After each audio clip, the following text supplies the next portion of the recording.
The Twilight series has been a pop culture phenomenon for almost 2 decades.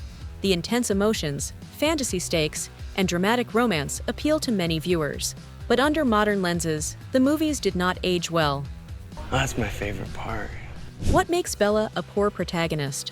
Why Edward's behavior feels toxic? And how the Twilight love triangle is an example of what not to do in a relationship. See, I tell you I can read minds, and you think there's something wrong with you. Let's dive in. The passive protagonist. One of its biggest criticisms revolves around Bella's lack of agency. Throughout the films, her role is mostly reduced to a damsel in distress. From the very beginning, Bella is presented as clumsy and fragile. Whoa! I'm sorry. I told them not to let me play. Then came her near-fatal accident with a van, and the first chance for Edward to heroically save her. This pattern continues over and over. Bella constantly finds herself in peril, and it is almost always Edward or Jacob who comes to her rescue. Hey, whoa, where are you going? Where are you going? Come get a drink with us. She is almost assaulted by a group of men, attacked by vampires, and chased by a tracker. These scenes are meant to be romantic and thrilling. However, these moments also reveal Bella's main flaw. In most cases, she simply reacts to what happens to her, which makes her quite a passive character. The man-centric plot. Bella defines herself by the men in her life. The most relatable part of the saga is actually her relationship with Charlie. Her father tries to show his affection through actions, like giving her a beat-up truck and letting her have her space. In her turn, Bella responds with a similar reserved tenderness, and that contrasts sharply with the dramatic, supernatural world she enters. Since meeting Edward, Bella's happiness seems to be completely dependent on their relationship. When he leaves in New Moon, her world falls apart. She becomes depressed and reckless, putting herself in danger just to hear his voice. You wanted me to be human. Watch me. Her entire existence becomes a waiting game, a desperate attempt to win him back. Basically, the story pushes the idea that a woman isn't valuable without a man. In modern storytelling, this trope feels outdated, to say the least. Before we go on, please hit the like and subscribe buttons. Those 2 small clicks from you will help us bring you more of these awesome videos. The depression montage. In New Moon, after Edward leaves her, Bella sits in a chair for months. The camera circles her, showing the seasons changing outside the window. You took everything with you. The scene was meant to depict deep grief and emotional numbness, but nowadays, many viewers find it too melodramatic or even cringy rather than moving. Bella's teenage heartbreak is blown out of proportion, especially since she and Edward had only been together for a relatively short time. Modern audiences often roast this sequence. It has become a meme symbolizing over-the-top sadness. There's a possibility. But Bella isn't the only Twilight character mocked all the time. Edward's controlling behavior. Today, the brooding vampire is seen as quite possessive. He stalks Bella, watches her sleep without her knowledge or consent. The narrative often justifies these actions as signs of his intense love. However, it crosses a line into toxic behavior. Clearly a red flag, isn't it? Even the actor who portrayed Edward agrees to that. If Edward was not a fictional character and you just met him in reality, you know, he's one of those guys who'd be like an axe murderer.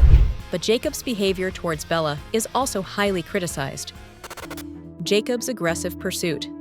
While he's often framed as the nice guy alternative to Edward, Jacob is pushy and even borderline coercive, especially in New Moon and Eclipse. He constantly tells Bella that she should be with him, even after she makes it clear she loves Edward.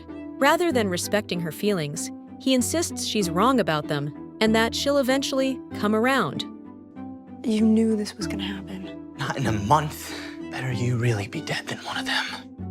He repeatedly disrespects her boundaries and insults her choices, all while trying to convince her she belongs with him. I don't feel that way for you. I don't buy it. You feel something else for me. You just won't admit it. One of the most criticized moments between Jacob and Bella is their forced kiss. She tries to push him away, and afterward, she's visibly upset. Now it is widely seen as a violation of consent. Emotional manipulation. At one point in Eclipse, Jacob threatens to go die in battle. Bella, panicked, begs him not to go. Why? Give me one good reason. Because I don't want to lose you. It's not good enough. Because you're too important. It's still not good enough.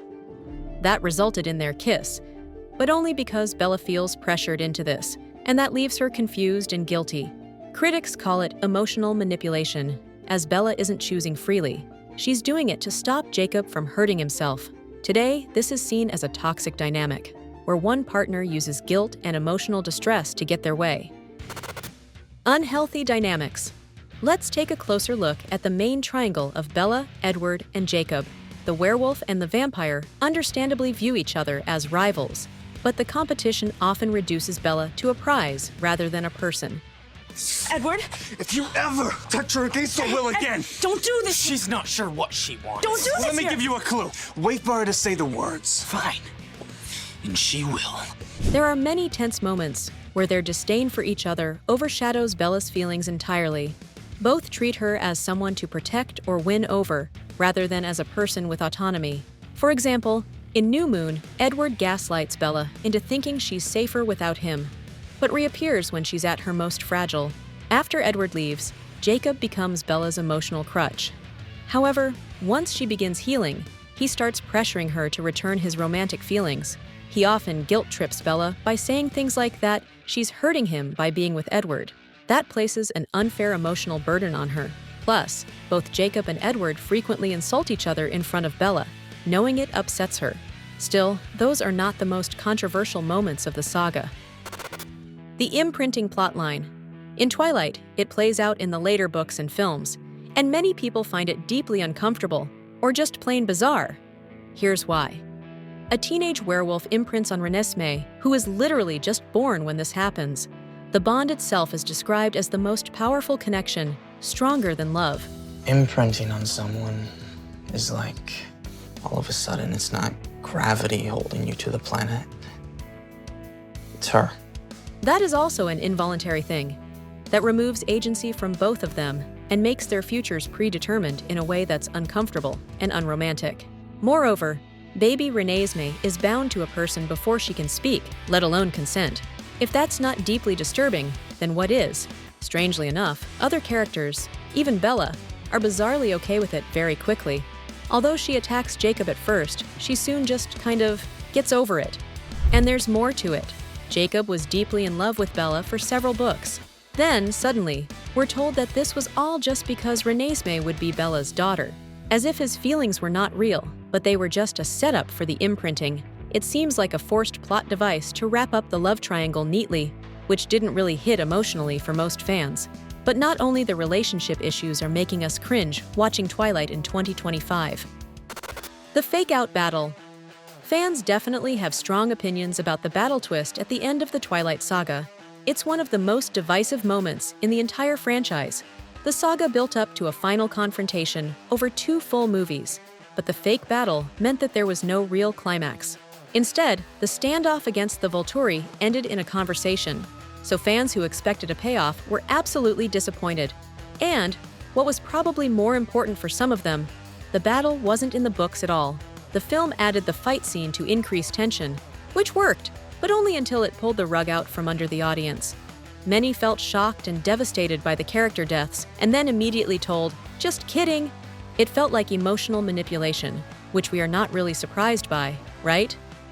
And what do you think about these controversial Twilight moments? Let us know in the comments. Don't forget to subscribe and stay awesome.